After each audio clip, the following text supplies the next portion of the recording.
Здравствуйте, уважаемые подписчики моего видеожурнала blogakami.tv. Сегодня мы находимся снова на этом же объекте с моим злополучным императором.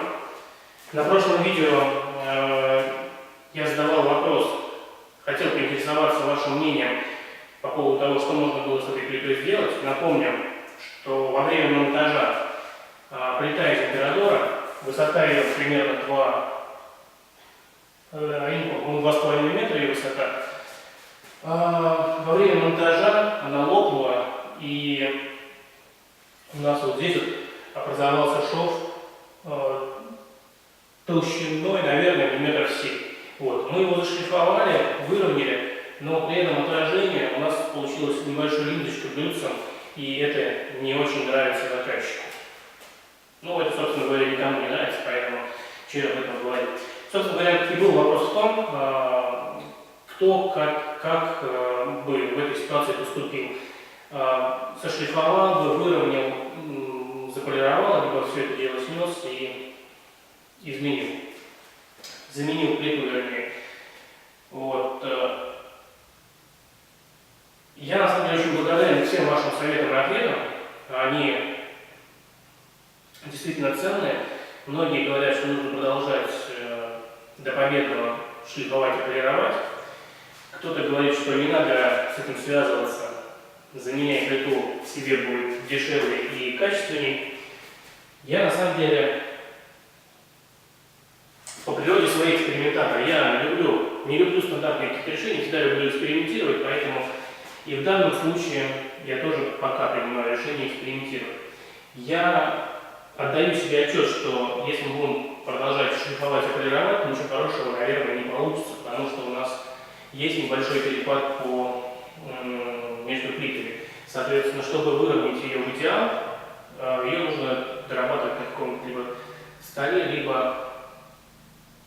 В общем, здесь очень много мороки, которая, наверное, того не стоит. Результатом хороший результат, наверное, не получится.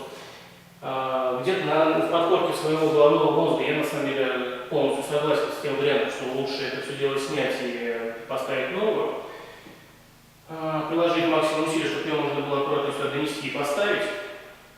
Вот, но, как я говорю, что я экспериментатор, и пойду к этой ситуации нестандартным образом. Я хочу все это дело составить. То есть я поговорил с заказчиком. У нас в данной комнате это спа-зона, где будет стоять бильярд, где будет стоять барная стойка, и, соответственно, люди из сауны будут сюда приходить, релаксировать и отдыхать.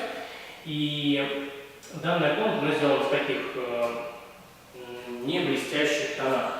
На полу у нас лежит плитка матовая, есть обои темные матовые, и дерево тоже покрашено в матовый белый цвет, поэтому, с моей точки зрения, полированная часть камина, тем более это же печка, у нас здесь практически в тот момент, когда люди отдыхают, попарившись, здесь не горит огонь.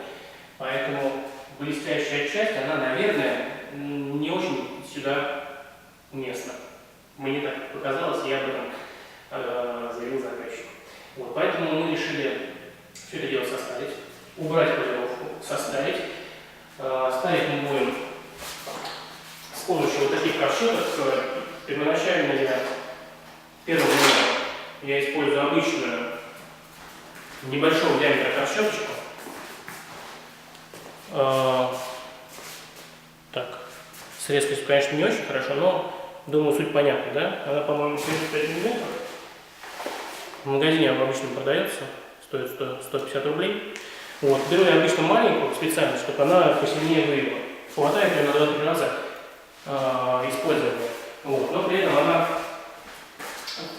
сдирает все мягкие ткани, нормально выводит, ну и, соответственно, цена 170 рублей против 1500 нормальной заводской ковшетки. Вот. И дальше обработка будет идти с помощью уже карбоновых ковшеточек на пластиковой основе. Эти ковшетки мы привезли из Китая когда-то давно, еще в 2000-х годах. Вот, поэтому стоили они какие-то копейки там для там в Китае. Здесь они стоят по 1500 рублей за штуку. Идут они по номерам, тоже от самого крупного до самого мягкого, по-моему, 500, и он дает такую полировку уже, лощеную полировку, то есть это не совсем глянец получается, но такой матовый. И можно регулировать, так делать полуматовый, полулощение.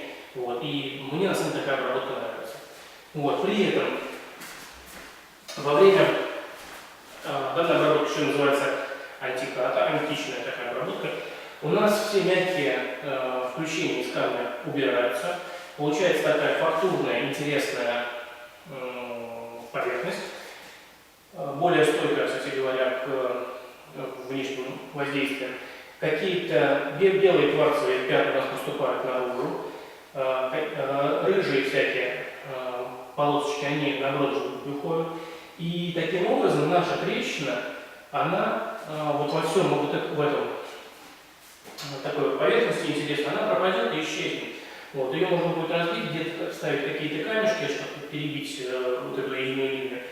Вот. И таким образом, я думаю, что получится тот эффект, который будет гораздо выгоднее в данных условиях смотреться, чем полировка.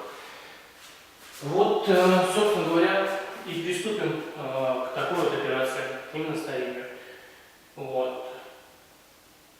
Что вы по этому поводу думаете? Как ваше мнение? Правильно такой вариант, либо нет? Буду рад вашим комментариям. Пишите. Здесь мы сейчас оставим палатку. Во время процесса я, скорее всего, съемки делать не буду. Будет неудобно, потому что здесь будет закрытая палатка из полиэтилена, будет неудобно снимать. Возможно, какие-то фотографии я сделаю, выложу, но по результату я обязательно сниму видео, покажу вам наш результат. Вот, да. По поводу вопроса, что вы думаете по поводу обработки старения? Хотя я тоже спрашиваю. Все, до новых встреч.